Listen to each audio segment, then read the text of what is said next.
be really, but it's still quite good. So that's the flight again, you see that. And this is what Marcel he got married, and he hired half his father-in-law's great big garage and installed his bird room in that garage. And from those flights we moved on to these aluminium stainless steel flights made by Ostringer in Germany. They are almost indestructible.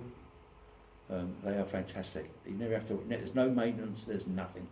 They're beautifully made, expensive but beautifully made.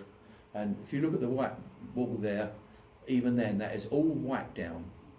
What we try to do, by and large, is eliminate wood from the bird rooms. Wood is a nightmare in bird rooms because it holds the pathogens that you don't want to be in the bird room. It's also a very, very nice nesting place for mites and other types of insects you don't want in the bird room. So the less wood you have in the bird room, the better. And I go to people's bird room and they've got all the flights all made of wood, and it's unplaned wood. And it's, you know, rough timber. Oh, but it's so cheap. But what can you do? You can't paint it, you can't clean it, you can't do nothing with it, and it looks dreadful. So the bottom of these Ostringer panels have this. It's like formica. Trespa, that's the word I'm looking for. It's called Trespa, but it's very much like formica. Once again, it's almost indestructible, provided you don't start doing, being really abusive with it. Marcel had this thing about with the birds, about the birds should always fly up to feed. I don't believe in it because some of our birds today, I mean, both of us were, not so much now, but a few years ago, we were judging almost every weekend. If you're going to go away for the weekend, and the way the birds are, they can all drop in a flight on Friday night. Saturday morning, they can't fly. The food's up there. They're on the floor. You come home and find a bird dead. You think, well, why is that dead? Because it's starved to death. So it's all very good having all these things. Oh yeah, the birds must fly up. But the nature of the birds that we have today, they don't always have flights, and they can drop them very, very quickly. So, you know, you have to tailor your management to what you've got.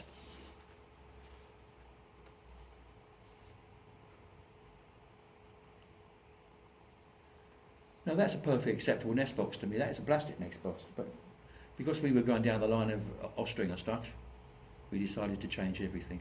So they were sold, the cages were sold. You say plastic, Ron? Well, Trespa. It's like formica. Did you find they sweated? No. The plastic ones, first ones we had, they were really... Were they the white ones? The white and the black. Yeah. Well, this is Ostringer stuff, and quite honestly, I mean, you get nest boxes that sweat, but then I had nest boxes that sweat when I had wooden boxes. Yeah, but these, she opened one up one day and the chick had lost its feet. No, I didn't do it. Yeah, but that's how wet it was. The good, I'll talk about the nest boxes a bit deeper later, because what you're talking about, the sweating, it does happen. But I say I used to get it in wooden boxes, and I don't know why some hens sweat and some hens don't, or some nest boxes sweat. I don't know why that is. Right, and that's the new nest box, and there it is on a Ostringer cage. Now these are generous cages. They're 2'6" by 18 by 18. So that's a generous cage. A lot of people have got a much smaller smaller cages today. And with Ostringer, he will make whatever size you want. I mean, some people are working with 2-foot bird room, 2-foot cages now, which I think is a bit small. And it's certainly small when you've got a nest box that size. Harry Hockaday, I bought him back. He's got much smaller nest boxes. I bought them back from Holland for him. I had a car full. And these are only about 150 mil square, 6 inches square. And his thinking on that is that once the chicks get to a certain size, there's not enough room for the cock. So the cock is out there bringing in food to the hen or the chicks. He's not sitting in with the hen. I don't know, each their own. I mean, you can only say Harry's not successful.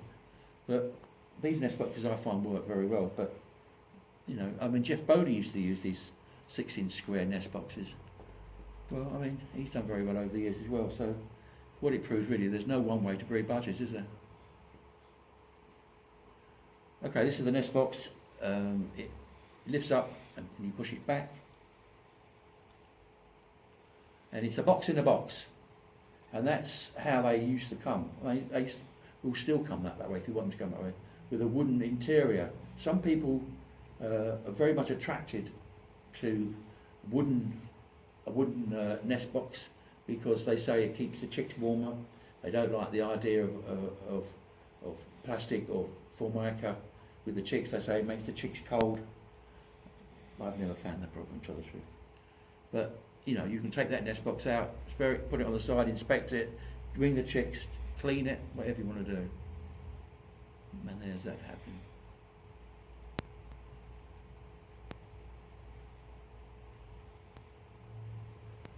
That was today. That little, you've seen that before. That was Marcel's little young stock fly.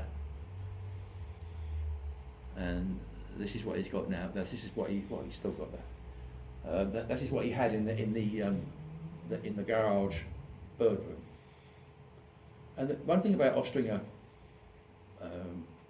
cages or trolley flights or whatever you want to call them, they've all made. People say to me, "What's the standard size?" There is no standard size. You order what you want to suit your bird room, and that's the beauty of it. The guys that are making this very similar stuff now, Rivers Way, is it called? I don't know. Rosemead, that's it. Their stuff is written. It's not bad at all, and it's a fraction of the price of this stuff. I mean, that there's about almost £1,000. So you know, you've got to have a few quid, but once you've got it forever.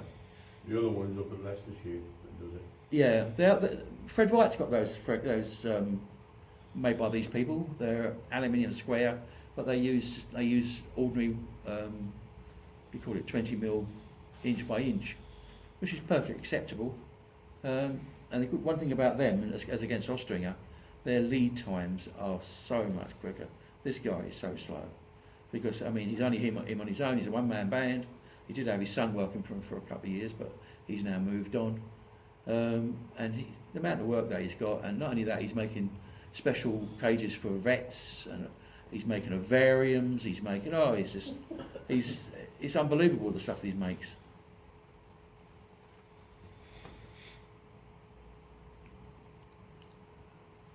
Okay, that's what Marcel used to have, and that's what he's now got. Let's just say this bird room has changed now because he's moved, but that is a string of Ostringer cages. Ostringer cages come as units, right? They're not standalone cages. They are combination units. They fit together like Meccano.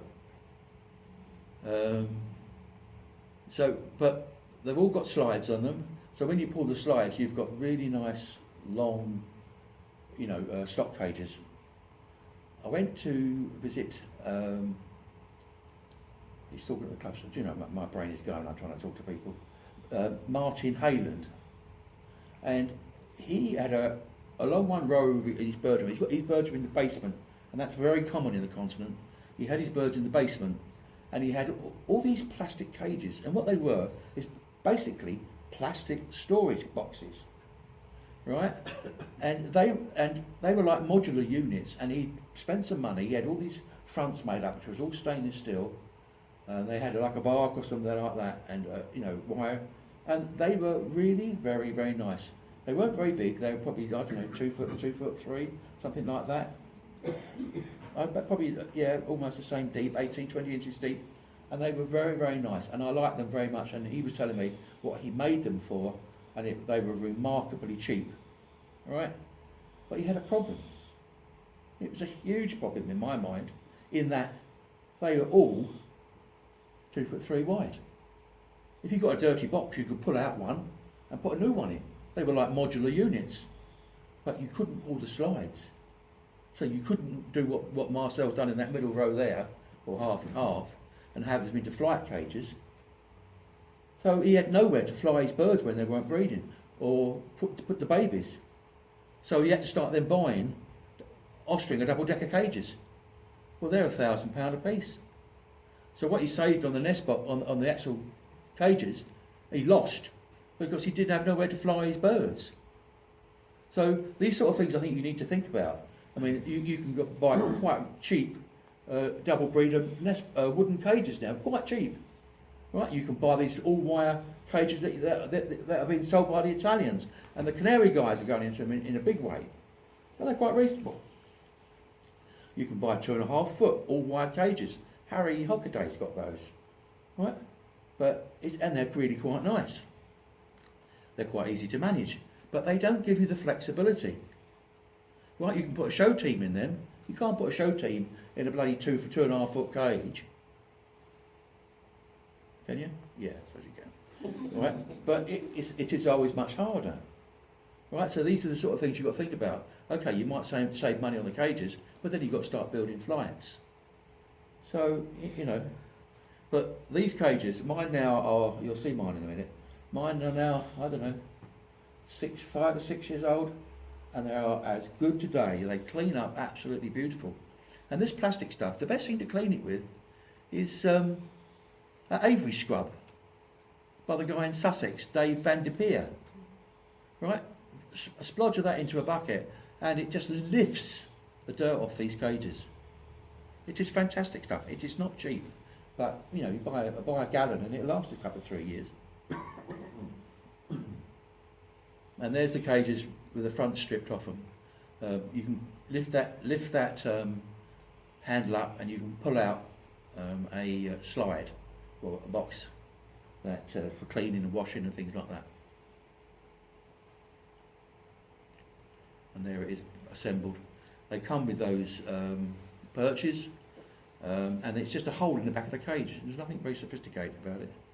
But all those fronts are all stainless steel. So, you know, I've seen people, oh, I won't buy them, I'll have the cheaper punch bar ones, and within 2 or 3 years they're rusty.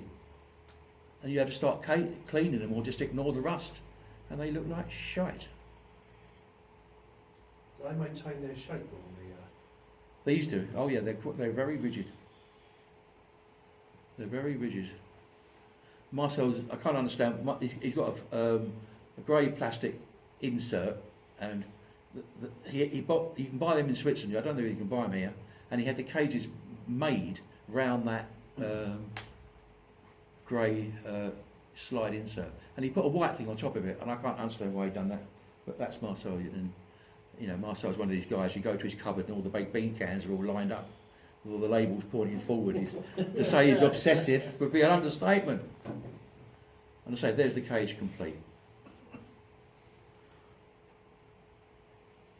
And they say they come in units. Mine's an 18 unit. I think that was an 18 unit. So you know they're very nice.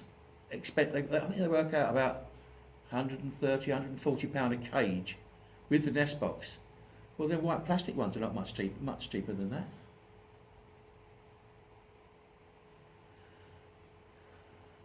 What was that flying across? John's had his wallet open. Yeah. There's only one, it can't be more than Yeah. Well, this is still Marcel's his second bird room. As you can see, the new cage on the right-hand side, and he still had a few wire cages at the bottom there. This stuff is expensive, and it's not always easy to do it in one hit. So he did it in a couple of hits, and so did I. Now, something a little bit interesting. See on the right-hand side that little yellow backed training cage there. Marcel Birdroom is, as you can see, is relatively narrow, especially when all the nest boxes are up, and mine is the same. My breeding room is only 8 foot wide, and if you have a full BS cage on the front, you're always knocking it. So you want something for the budgies to go in and have a little sit and get used to sitting on that type of perch. So we tried this, and we had these made. They're all made out of scrap. I mean, as you can see, it's got a white front, yellow roof, yellow back, lilac front. They're just made out of scrap. We made it as a trial, but Christ, they work well. Especially with the babies, they go and sit in there, and it just gets used to them sitting, looking out of a cage with a perch in it, and it's just, you know, I don't say it's the whole answer, but it helps. And the thing is, you don't keep knocking them, and because it's this Trespa, once again, they're nice and easy to clean. And I can't emphasise this nice and easy to clean. One of the good things about being a bird fancier is that you want to be lazy. Because if you're lazy, You're looking for ways to be able to maintain things without massive amounts of work. And we'll probably talk about that further. So eventually he got rid of that wire cages. They were perfectly acceptable, but he wanted to have it all uniform. And he made a classic mistake there. Can anybody tell them what the classic mistake is? The ones on the floor. Right? Never ever have them as low as that. I mean, for a fat old git like me, I mean, I'm swimming on my belly to get down there. And most of us, I mean, there's not many very young guys in here tonight. So getting down there on your hands and knees and trying to clean that cage, and it ends up being a filth pit, or you don't use it. So why bother?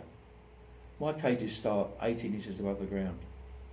Marcel designs bird rooms for people and for Austringer. And there's a German, well, Swiss couple, German guy, Swiss wife. Well, the German guy makes me look like Twiggy. So you can imagine the size of him. And Marcel designed it, everything started from the second cage up. Oh no, what a waste of space. He wanted it right on the floor. Marcel said, you'll never cope with it on the floor. Oh, yes I will, yes I will. Of course he never did. Of course he never did. I mean, who wants to be on their belly trying to do that on their knees? It's not so bad if you're 18, but one or two of us a little bit further on than 18.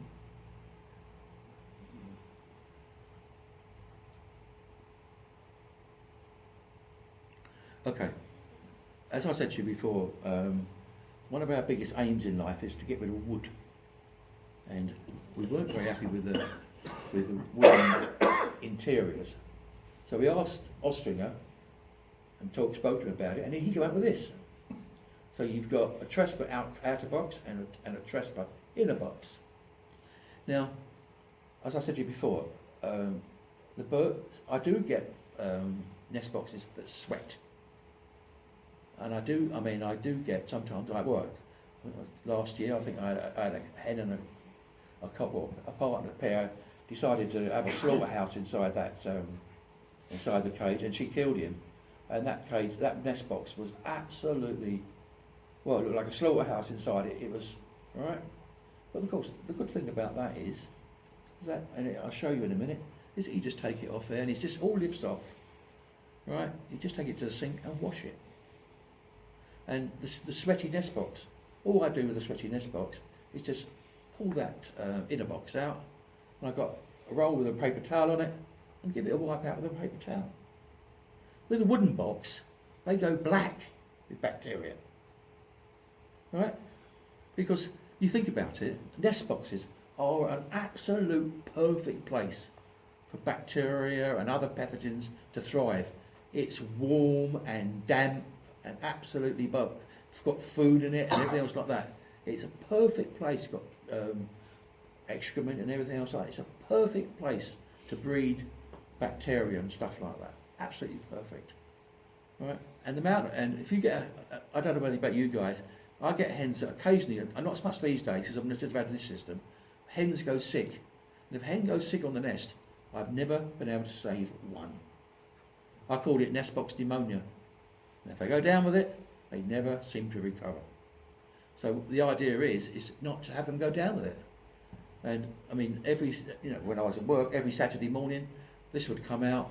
If it was a bit dirty, I'll show you what I did. I knocked out the nest, the pan, give it a wash, put it back, and you've got a lovely, clean, fresh box to start the week off. That surely is better than having a dirty, filthy nest box. And I'm amazed, people even like, they say, oh, look at the chicks I've got. And you look at the nest box, you think, oh my God.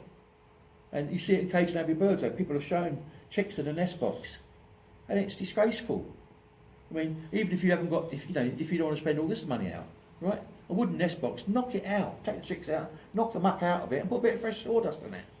Sawdust is relatively cheap, and it's very easy to get hold of. So there it is. You can pull the box out. What we wanted to do as well, though we want to try and get rid of wood, we didn't like this system where they're sitting on plastic, and you can get it's very similar in a box like that, made out of plastic, and it's got a depression in it. But the trouble is, lots of these hens, they throw that material out, right? And then they're sitting on plastic, and the eggs are rolling around on plastic, and we didn't like that. So we do have these great big hardwood blocks, but they don't stay there very long. If you see inside that plastic next box,